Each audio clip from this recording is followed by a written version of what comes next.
মাখন অবিহনে জন্মাষ্টমী একেবাৰে অসম্পূৰ্ণ। সেয়েহে আমাৰ গোপাল গোসাঁইৰ বাবে অকণমান মাখন বনাই ল'লোঁ।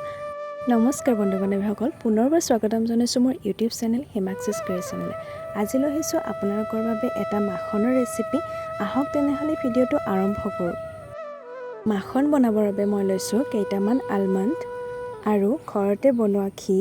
এইটো মই কিনা বটলত ভৰাই থৈছোঁ যদিও মই ঘৰতে বনাইছিলোঁ ঘিখিনি, আৰু এটা বৰফৰ টুকুৰা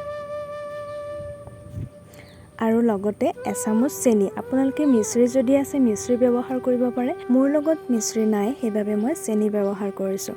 প্ৰথমতে এটা বাতি লৈ তাত মই 2 চামুচ ঘি উলিয়াই ল'ম।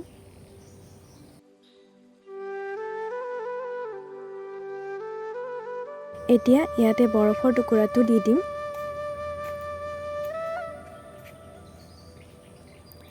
আৰু ধুনীয়াকৈ লৰাই থাকিম। প্ৰায় 2 মিনিটমান একেৰাহে লৰাই থাকিলে আমাৰ মাখন তৈয়াৰ হৈ যাব।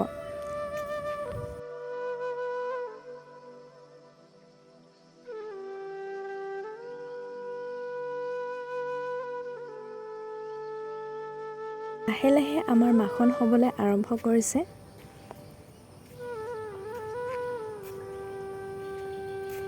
এয়া চাওক, আমাৰ মাখন ৰেডি হৈ গ'ল।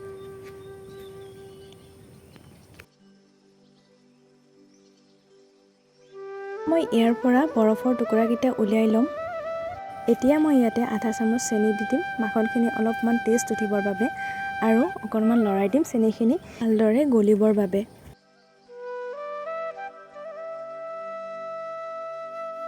এয়া আমাৰ মাখন ৰেডি হৈ গ'ল। চাওক, একেবাৰে দেখিয়ে খাওঁ খাওঁ লাগি যায় নহয়নে? আমাৰ গোপাল গোসাঁইও একেবাৰে প্ৰসন্ন হৈ যাব। আৰু ইয়াৰ ওপৰত যেতিয়া মই কেইটামান কাটি থোৱা আলমণ্ড দি দিম।